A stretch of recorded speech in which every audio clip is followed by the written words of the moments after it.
You know, you're Jennifer Lawrence, you're Pamela Anderson, you're Megan Fox, whatever. Insert all of these women who are incredibly attractive, and you get castings, you know, and modeling jobs off your looks. And then time passes, the inevitable happens, you've aged a lot, you don't get any calls from your agent anymore, you disappear from the limelight, you're replaced by the next generation. And then you just sit there and, as many of these former A-lister women do, they start having plastic surgery to try and look young again.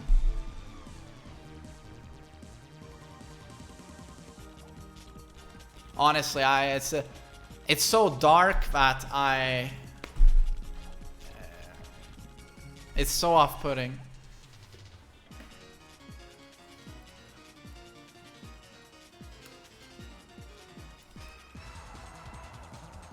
Are we dead, or?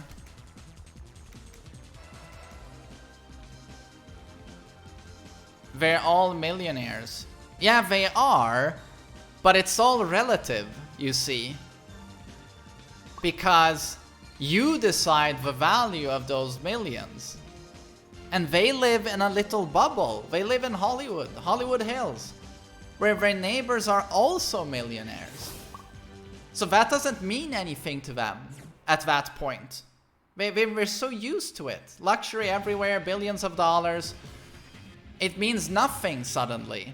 And then all you can see is that you're aging and you don't get the same amount of recognition simply because you are aging.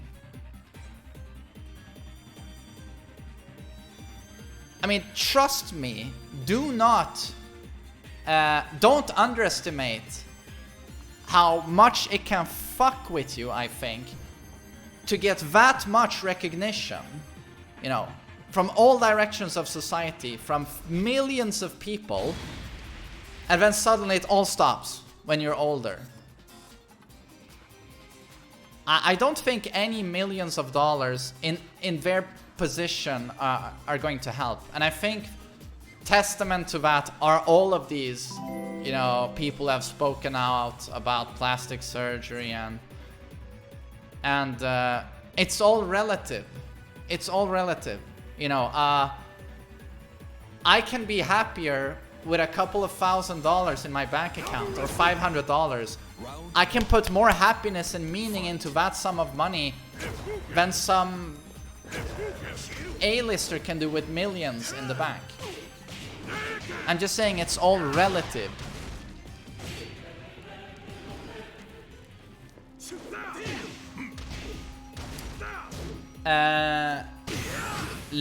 Legal, thank you so much for the sub, man.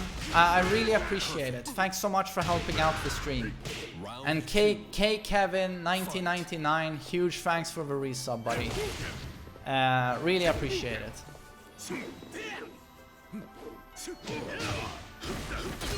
Sane, take care, buddy.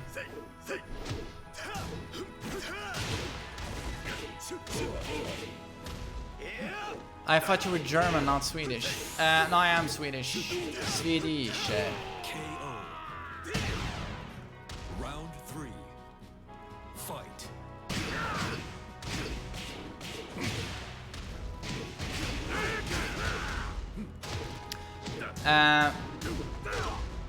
But, you know, human beings adapt to their environment very quickly. When you're surrounded by money and you have suddenly millions of dollars in your bank account, just give it a few years and that will be your everyday life. And you won't even think twice about it anymore. You're just so used to it. It's not going to give you any comfort having millions of dollars. It's just going to be whatever. You know what? You'll probably just want more. The more money you have, the more you want, I think. I think that's what happens. You're never satisfied. And that's why companies, you know, oh, Apple, we have a bazillion, gazillion dollars. Are we happy and content? Nope. Must have more for our shareholders. Must, you know, destroy everyone else. We need all the cash. And that's how I think all the greatest entrepreneurs are. You know, business people. They're never satisfied. They just want more.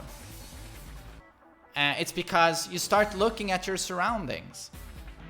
You got suddenly I have lots of money. What do? I move into a richer neighborhood, and then suddenly I'm surrounded by people who are like me.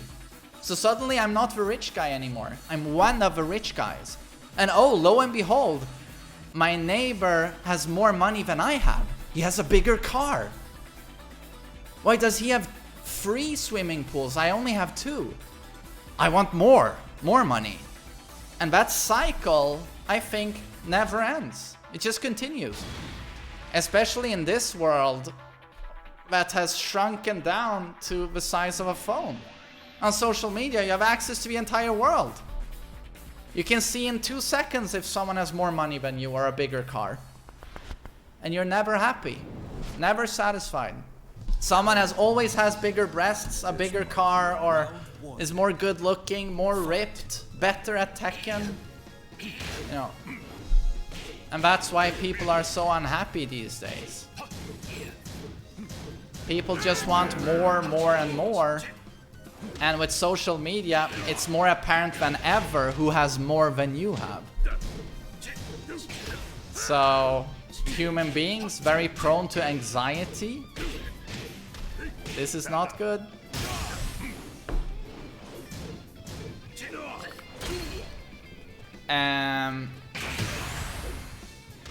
Who's better at Tekken than Arslan? No one. Round 2. Fight.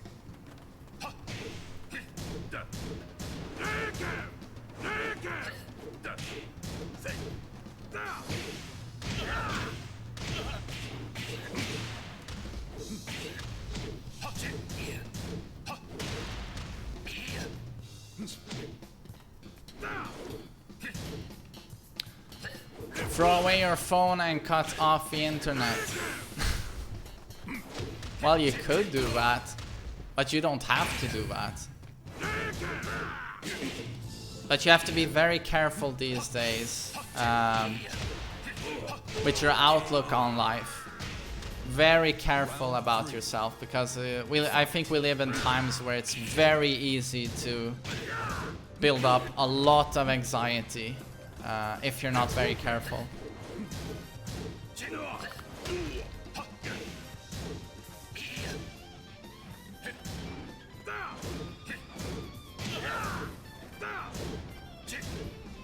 I think the world was just so much easier back in the day when I was a kid, before the internet and cell phones even, where everyone compared themselves to their neighbors, but not the entire world.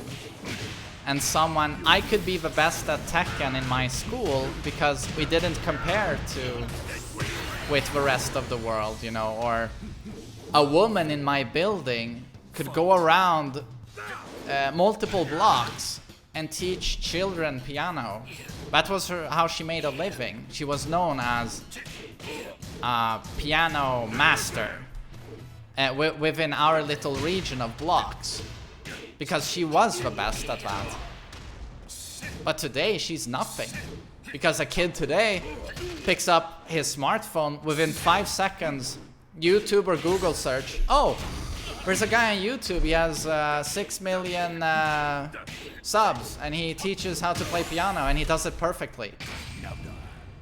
No one is allowed to be good at anything anymore. Back in the days, you could be really good at something. But today, you are always compared to the best in the world. Always. Because knowledge of who is the best in the world is always accessible within 2 seconds. I think, and that applies to everything we've talked about. It's like, human beings don't need all of this information. It actually fucks us up, I think. We shouldn't be aware of all of this. What everyone else has, what everyone else is doing at all times. less is more. We should be in our own little block, comparing ourselves to our little family, you know, and the small families around us. But when you're suddenly, you feel you're competing with the entire world, it's just a recipe for total nervous breakdown, I think. Because human beings are very prone to anxiety and to compare ourselves to other people because we are social by nature, live in tribes. Tribes. So I just think we live in very, very difficult times.